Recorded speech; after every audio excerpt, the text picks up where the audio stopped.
Welcome to season 2 of What's Cooking with Como. We had such an amazing first season, 30 episodes featuring incredible chefs in my home kitchen and on location at different breweries and wineries, and we are kicking off season 2 on location in Capitol Hill. This is celebrity chef Carla Hall's brand new restaurant. We're dropping in the poppin', Bumblebirds, serving up delicious chicken sandwiches, grilled and fried, as well as nuggets, tenders. They have a lemonade bar, an iced tea bar, incredible cocktails by AJ Johnson.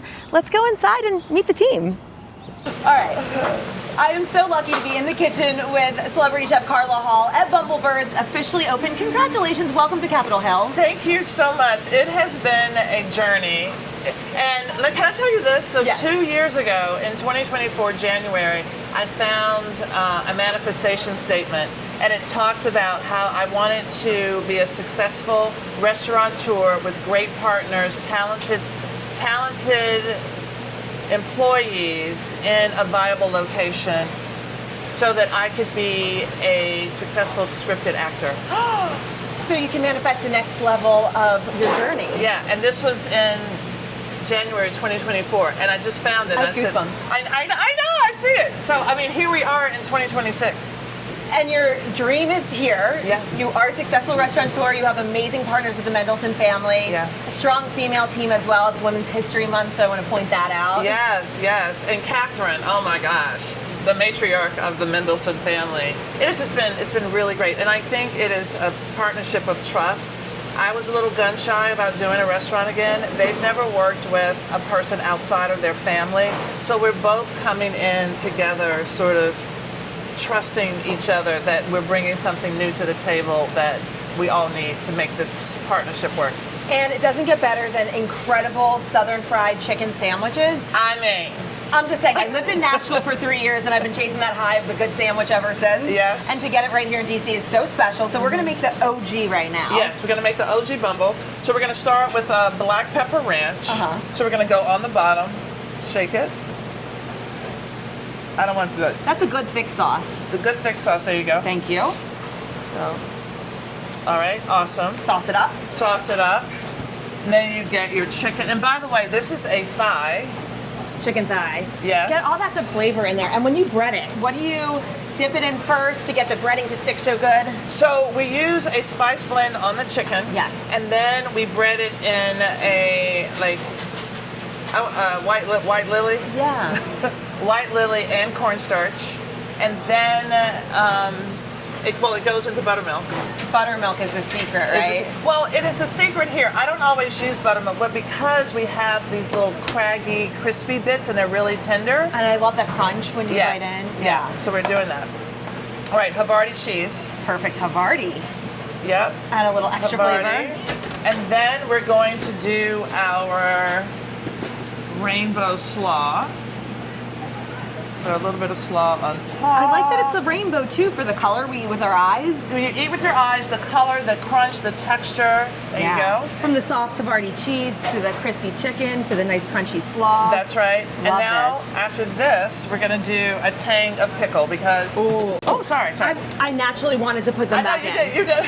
You're like, Oh my God, what am I doing? Now we have our pickles. I'm just going to put them here. And talk to me about the pickles, because a pickle, there's so many different versions and varieties. Yes. So we have dill pickles, we have pickled jalapenos, and we have the bread and butter pickles. So some sandwiches will go with the sweeter, some will go with the tangier, the tart, which is where I live, and then some will go with spicy, so the jalapenos. I like tart and spicy, so this is perfect. So good. Put your pickles on top. Okay, we'll get some pickles on there. Love this. This is a work of art. That is a work of art. Yes. Build. Oh, Hey, thank go ahead, you. girl. A little extra pickle. And then we're going to put the lid on. And I love that it's a crunchy, toasted roll. Exactly. It is a toasted brioche bun. I love that so much because you know when you get the good sandwich and the bread is simply a vessel and it's dry and gross, that's the kind of roll I want to eat. Exactly. Okay, lift it up. Are you gonna? Okay. Oh wow. You're gonna lift up like this. I was going to lift up like this. Look at that. How beautiful. And by the way, look at that thigh. That's a sexy thigh. It is a sexy thigh. It's a good sandwich. I love it. All right. So you want to eat this upstairs? Yeah, and I want to talk with you about all Yeah. your projects because yes, you're Carla Hall, the celebrity chef, the restaurateur. You're also an actress, you're also an artist, and there's so many layers and dimensions to what you have going on. And I want to talk about the food, and I also want to talk about you and your life journey. So one of the things that I feel very strongly about, chefs are in culinary arts. Right. But there are so many facets to being an artist. It is food, I mean, it's also like visual arts, you know, and then there's the art of theater. I was a theater kid. I also drew a lot when I was a kid. And so it makes sense to me that I would be doing these other things. What I am passionate about is telling people why it makes sense for me to do it. And if it makes sense for me, it also makes sense for you and everyone else in this artistic world. So let's sit down upstairs and get some of that inspiration. Okay.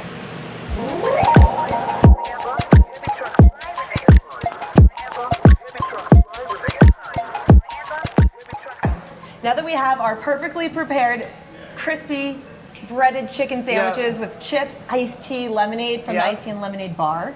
And I love that you have that option for people, unsweet tea, sweet tea. It's really Nashville and DC. It's 100%. So, and I also love lemonade. Like I love lemonade, and you get it's unlimited. Oh. You can get your sweetened tea or unsweetened. You can do an Arnold Palmer. We have the rosemary lemonade, the honey rosemary lemonade. We have the strawberry pink lemonade, you know, just classic lemonade. All the good varieties. All the good varieties. Yeah. And pickled vegetables down there. And you also have some honey that's going to be for sale, I understand? Yes. That's great. Yes. I mean, we're really leaning into the natural sweetener with honey, but also the community of bees and what that means. And that sort of is the ethos. They're so important. And it's not only do they pollinate our food, but also bringing that sense of community into a restaurant. We need the people in this neighborhood. We need people to come in and support us. And we want people to come and drink and let this be their watering hole, you know? And you have AJ Johnson making cocktails. She's amazing. Can we talk about the cocktails? I don't even drink.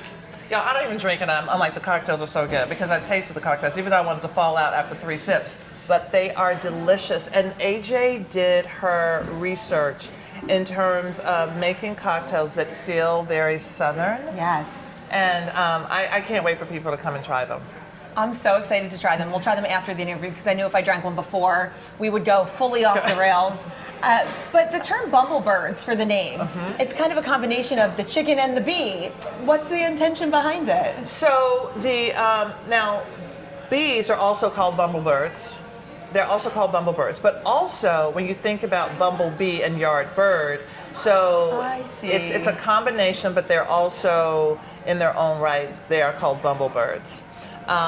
So this concept was owned and created by the Mendelsohn family, and then they brought me in. I see. And they were like, Carla, let's put your stamp on. So it's a true partnership here, which I love, and it makes sense. So I did my fried chicken restaurant in, where was it? New York? Child, I had menopausal. So I did my fried chicken restaurant in Brooklyn. Yes. And Carla Hall Southern Kitchen. So this is 7 years later, take 2. And I love this because when you first started and you left accounting, I love your journey so much because it's so inspiring. You were in an accounting job. Yeah. It wasn't filling your cup. Correct. And you left and went around the world to model. Yeah. I mean, as you do. As one does when you are as stunning as Carla Hall. It's beautiful, your photos when you shared your, reel from the 90s. Yes, yes. And then you made some sandwiches for friends. Yeah. And it turned into you going to culinary school and catering to becoming a television personality and your cookbooks and your journey. What would you tell someone who maybe is getting started in their career and they went to school and they picked the career path that was safe, but it's not fulfilling for them? So my 6 words of advice. Yes. Say yes. Adventure follows, then growth. And that's the case with anything. So a lot of times people just don't want to say yes. And they're afraid to not necessarily be great at something. The thing is, I would say to them, it's not figuring out what you want to do, but maybe knowing what you don't want to do. And going from there. So I knew I didn't want to be a model, but I didn't want to do accounting. And modeling got you away from accounting, which got you on the path to who you are now. Exactly. It was the bridge between what I knew I didn't want to do and what I eventually wanted to do. Theater, which I'm doing a show now, but I thought I was going to be an actress. I wanted to be the Black Carol Burnett. I tell you. I see this for you. Yeah. Thank you. Yeah, I do. Yeah, I really wanted to be the Black Carol Burnett. I did theater from 12 to 17. Wow. And your personality, I think, is so relatable and so authentic because of that theater background, which made you such a star on shows like The Chew and Top Chef, because you have that spark of razzle dazzle. I think it's that I'm okay with being the weird one. Yeah. I'm not trying to fix myself to be someone else. I'm like, if you don't like me, you don't like this person. I mean, I'm not gonna choose a personality and try to morph into someone else so that you will like me. I've always been the weird kid, so the weird kid shows up. As a recovering people pleaser, I love that, because the older I get, every year I get older, the less I want to please people and the more I want to figure out what makes me happy. Yes. And that's a great place to be as we get older. 100%, and you will find your people. You don't want the people that you're going to attract by pleasing them. 100%. Because those aren't your people. No. Yeah. And you find your people as you get more comfortable being you. Yeah. And you have these great glasses, which have become your brand. Yeah. When did they take over and become part of Carla Hall's presence? I think after Top Chef. Yeah. I think right before Top Chef, I would wear contacts occasionally, and I knew that if I was doing the competition, I wouldn't have time to do contacts. So I was like, oh, let me get some fun glasses. And now people just say, oh, I recognize you from your glasses, and now I call my glasses face art. Oh, I love face art. So I also think about when I see kids with glasses, because sometimes it's a stigma to wear glasses, and I will always say, I love your face art. That is such a great way to refer to glasses. And they really are, because you have so many different colors. How many pairs do you think you have? I have 85. At last count, 85. That's so fun. So you get to pick the mood for whatever day it is. So I have a whole case, and I pull them out. I'm like, okay, what do I feel like wearing? And then I travel with about 15. So you have options. Yeah. Options are always good. Yeah, I mean, you know.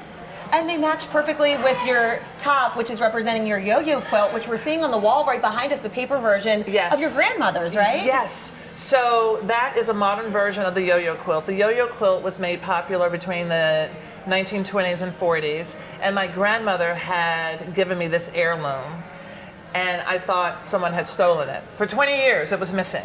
You couldn't find it? I couldn't find it, and so I just assumed somebody stole it. I mean, where else would it be? I know, I mean a big ass quilt. Right. Okay, sorry. We had moved out of our house, and I said I really want to recreate this quilt, and I started doing paper, like the paper yo-yos, and putting it together. And then right after I found that medium, we found the quilt, and I really think my grandmother sort of gifted this art expression to me, because it really was about her quilt, which was always there, and then out of that loss came this this medium. And then you found it. Yeah, and then I found it. See, that came full circle. Yeah. But you think of your grandmother, and I read that she was a culinary inspiration for you as well, and kind of gave you your love of food, because I always say, and I know you feel the same way, food's a universal language of love. Yeah. You share a good sandwich with someone, you taste a good drink, and it's an automatic connector. You feel connected with someone with that shared experience. Yes, yes. And my grandma, I call her the culinary matriarch of our family. I am the culinary matriarch now. My mother really doesn't like to cook, but I am also the one who, through taste, because I didn't start cooking until 24. You didn't? I did not cook with my grandmother. I ate. And so when I create dishes now, and I think about my grandmother, it is from the memories of food. So when I talk to people and they're like, we don't have the recipe, but what you have are the memories. Yeah. And so if you create from the memories, you will actually get closer to that recipe than for it to all be intellectual in your head and based on a piece of paper. Right, and it's more fun. You get more creative liberty. My great-grandma, Lily Sinatra, I never met her, but she was from Sicily. She immigrated here as a child, and I learned how to cook from my aunts. Yeah. And I asked my aunt once, how long do you let the pasta dough rest? And she's like, a glass of red wine. And I'm like, but like, mom drinks it or like you drink it? But then you figure it out as you go and you try to write them down. Then I just taught my nephew how to make fettuccine for the first time. He's 12. And it's fun to hand those recipes down generations. And also, when you think about it, a glass of red wine, and then after how long does it take for a glass of red wine? Maybe it's 15 minutes, maybe it's 20 minutes. And then you fill the dough. So if you want to change the recipe, you do it for 20 minutes until the dough feels like X, Y, and Z. Exactly. And that's how you add those things in, because honestly, recipes need a little more structure, I think, for people today because Right. they don't cook as much as they did back in the day. No, and I feel like I'm one of my only friends that truly loves cooking, and I love the art of it. I love talking to people about Yes. food and learning about different recipes because Yeah. it shows your culture and your background, your family, the way we eat. But I didn't really start cooking either until I got to Nashville because I would always go for my family's house for Sunday Okay. dinners, and when that didn't happen, my friend Maria, who's Greek, and I would put on these big family dinners for all of our friends. See, I love that. And that's what connects everybody. Yeah. And you look at this good food here, and we're getting a taste of the South from you. But now that you have this restaurant up, it's a pop-in. Yes. And we're hoping to make it a permanent thing. Yes. Which is going to happen, I think, with food this delicious. But now this opens up space and time in your life for acting and your one-woman show, and the name of it, Please Underestimate Me. Yes. It's Carla Hall, Please Underestimate Me. And it is about my career. It is about, there's a flashback where I really wanted to be the Black Carol Burnett. And my mother put me into theater because I was so shy. And I went to see my first play, Bubbling Brown Sugar. And after that, I was saying some of the lines from the play. And one of her friends says, put that girl into theater. And I was at the YMCA. And so that really was the journey. That got you out of your shell to be more confident speaking? Yeah. And how do you feel now when you look back at how shy you used to be? Do you ever have moments of shyness on set or when you're doing a big show? I do. I mean, people see me as an extrovert. I'm actually borderline introvert and extrovert. So when I go home, I have to recharge. And sometimes, I remember going back to school. I remember going back to Howard University. It was a homecoming, and it was some of the same beautiful people. And I remember feeling like the girl I did when I first went to school. You know what I mean? Yeah. Regardless of what I was doing. It took you right back to where you were. Yes, emotionally, it was still in my body. It took me right back to that place. So, I mean, it's still there. I know how to deal with it. I can talk to myself, oh, here it is. Look at that. I feel uncomfortable. I am comfortable with being uncomfortable. But you know, I got that from Top Chef. I mean, I'm okay with being uncomfortable. I mean, I feel it. I know it. And then I may make a joke. And then I will even say to somebody, awkward. But But you know what? That's a great way to deal with it because I don't think anybody really feels fully comfortable anywhere. Yeah. I get so nervous sometimes, and sometimes like I'll walk away from a set and be like, why did I say that? Why did I ask that question? Yeah. But you know what? There's a new day, and it always feels worse for, I think, the person than it does for anybody else around them. 100%. Yeah. 100%. I will call myself out. I mean, I'm menopausal right now, and sometimes I just cannot find the word. There will be days where I look at this sandwich and I don't know that it's chicken in there.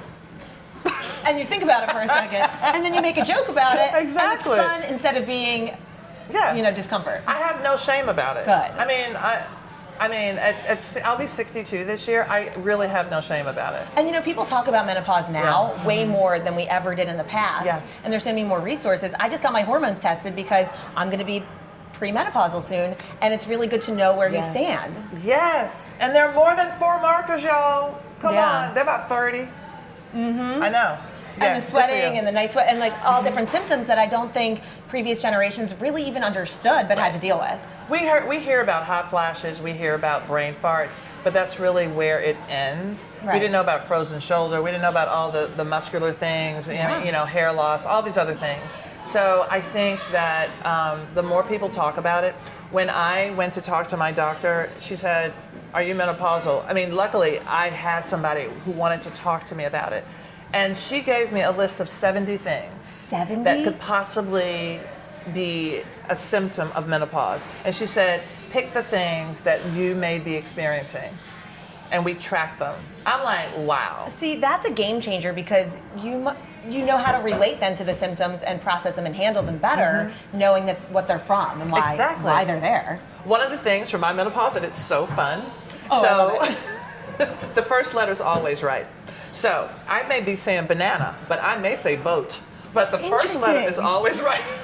Well, and that's stressful when you're doing, your one-woman show and you're out doing TV interviews for your restaurant because you got to be on. You got to be on. And I'm like, oh, y'all, the first letter is always right. But what I meant to say was. See, but that's such a fun way to recover and handle it rather than make it like the end of the world. Yeah. It's just, a little misstep and right back onto it. Exactly. Yeah.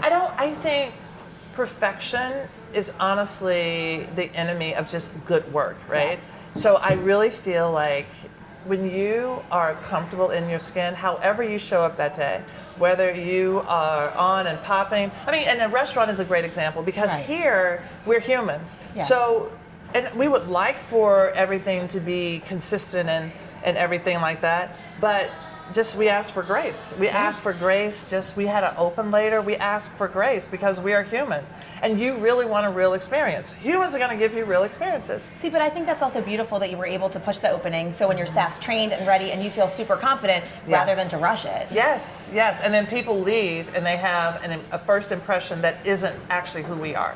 See, that's Yeah. an amazing thing to be able to recognize and correct.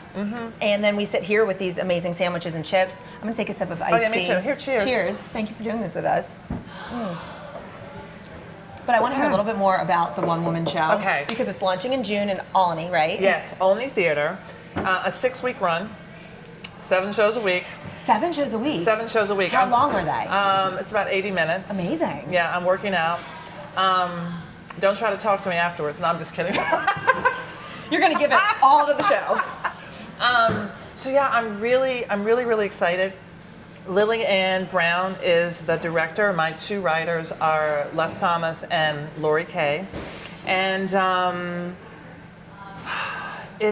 I go into rehearsals in May, and the show is a flashback. It's in the smaller theater, so it's 250 seats. Wow. And you know, the one thing about this show, it has, even in writing it, it was digging into my past and processing all of those emotions. So it's been a very healing process to look at this. Because you're looking at every stage and different career path and pivot of your life. Right, right. And personally too. And also some things that happened in my life that I can see now why I needed that lesson that I didn't know in the moment. And I really, and I mean this wholeheartedly, I can see how there's some people in my life and I can see that they were the messengers of my lessons. And I have been able to go back and say, thank you for being the messenger of my lesson. Now, at the time, I wanted to stab them in the eye with a fork. I kid you not. Because when you feel wronged and you're in it and you're in that grief Yes. and discomfort, it feels so Exactly. different than when you get to reflect back on Right. it. Yeah. And I don't hold them to that space. And so the Carla today does not hold them in that space. I'm very grateful because I wouldn't be here and confident in this space if it wasn't for all of those people who helped me get here in ways they have no idea. And some people make you want to leave a situation, you're resentful, but then you're out of it and you're doing the next thing and you're like, Yeah. well, that makes sense. They needed me to get uncomfortable because they wouldn't have pushed me out Right. to where I am now, kind of propelled you to the future. That's right. Yeah. That's right.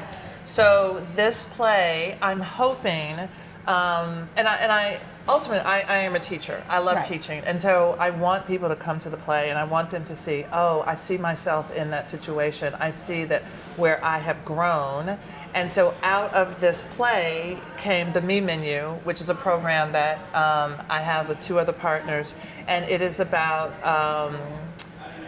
self-discovery, and mainly women 50 and older. We don't discriminate. It could be for men, it could be for women, but Yeah. really to see yourself as main dish energy. Oh, I like main dish energy. Yeah. Yeah. Because I think sometimes women get so caught up making sure everyone around them is comfortable and happy that they Yeah. forget to prioritize their own dreams and goals. Exactly. Yeah. So with this program, we have these flavor profiles and this shared language that people can use, you know, and that has been exciting. And that came out of this play. And that infuses your love of food, your background in culinary arts, Yeah. into the acting journey that you're on. So you're really able to bring everything together into this one show. Yeah.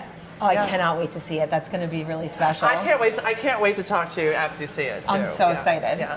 I'm so happy for you, Carla, with everything you have going on. We have these amazing sandwiches. Come see her, Capitol Hill, see the team Bumblebirds. This is really special. I appreciate your time today because getting to sit down with you and talk not just about Carla Hall as a celebrity chef, but Carla Hall as the multi-dimensional human is beautiful. Thank you. How would you introduce yourself? Because I say, we're with celebrity chef Carla Hall. Okay, hold on. I just thought, as soon as you said, I'm like, hi, I'm Carla Hall, Renaissance woman. There you go. There you go. And that's how we're going to end things, with a bite of these Okay, sandwiches. press it it. down to get all the good crunch. Yeah, look Okay. at this. You ready? I'm ready. Ready? Oh my god. Okay. The texture, the crunch, the spice, the flavor. Gotta get one of these. OG. I'm still taking bites that are too big. Me too. Not a TV bite. Never.